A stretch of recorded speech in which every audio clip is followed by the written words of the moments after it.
Bonjour et bienvenue dans ce journal. À la une, pourra-t-on faire revivre un mammouth? Voir un mammouth se promener en Sibérie, une région froide de la Russie, c'est ce qu'espèrent certains scientifiques. Le 23 avril, ils ont annoncé dans une étude qu'ils avaient presque réussi à reconstituer le génome du mammouth. Donc, pourra-t-on vraiment faire revivre cet animal disparu depuis 10 000 ans environ? Eva Maria Kegel n'est pas vraiment convaincue. Elle est spécialiste des génomes des animaux de préhistoire. Je cite, je ne pense pas que ce soit faisable dans un futur proche. Il ne suffit pas d'avoir les génomes d'un animal pour le recréer. Il y a 85 ans, pour la première fois, un marchand vendait à des clients des produits surgelés. C'était aux États-Unis. 48% des adultes français ne prennent jamais de bain. 1,8 million d'euros, c'est la somme que gagnera ce week-end chaque vainqueur, homme et femme, en simple du tournoi de Roland-Garros à Paris. Chasse aux fumeurs. Il sera interdit de fumer dans les aires de jeu des villes dès fin juin. C'est ce qu'a annoncé le gouvernement dimanche. C'est déjà le cas à Strasbourg, dans le département du Bas-Rhin, depuis le week-end dernier. Le buffet des restes Gaspille Délices, un buffet géant, a été offert à 8000 personnes mercredi à Bordeaux, dans le département de la Gironde. Il a été préparé avec 6 tonnes d'aliments non vendus dans un magasin, but apprendre à lutter contre le gaspillage. Foot féminin, c'est parti pour le mondial. Place aux dames. Le mondial de foot féminin débute aujourd'hui au Canada. Il a lieu jusqu'au 5 juillet.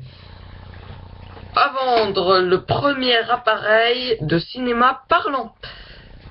Il ne sera pas la star d'un prochain festival de cinéma.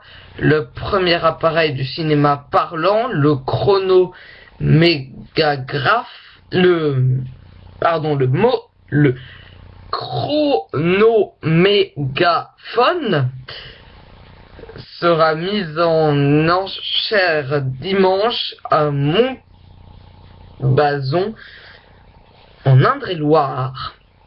Des inconnus ont volé une bague d'une valeur, excusez-moi, il y avait un petit problème, d'une valeur de 500 000 euros dans une rue de Paris. Il y a quelques jours, pour s'en emparer, ils ont coupé le bijou que la femme portait au doigt. Un homme a cassé sa cellule en prison la semaine dernière à Brest, dans le Finistère.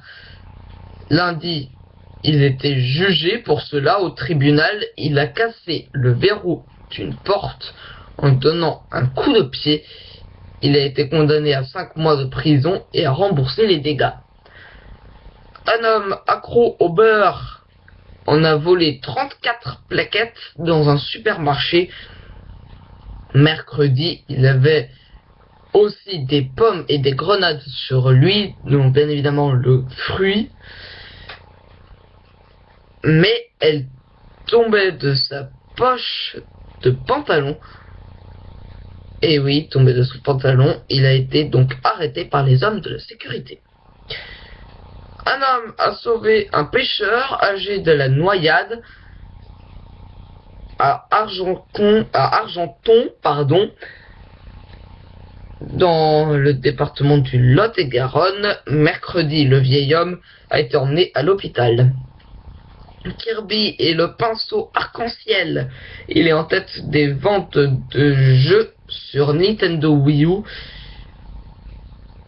cette semaine selon SELL.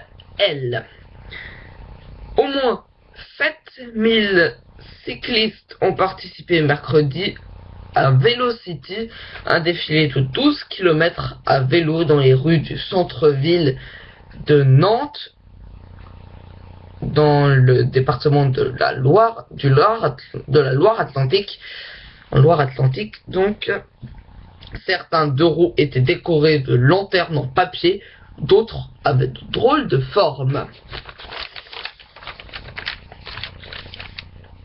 Cette semaine, des employés de la mairie de Paris ont enlevé des cadenas accrochés par des touristes sur des ponts. Ces cadenas ont souvent été mis par des amoureux. La raison pourquoi ils les enlèvent, c'est qu'elles pèsent trop lourd sur les barrières et qu'elles risquent de s'effondrer. Voilà, maintenant pour la... Non, pardon, ce n'est pas fini pour l'actualité de France.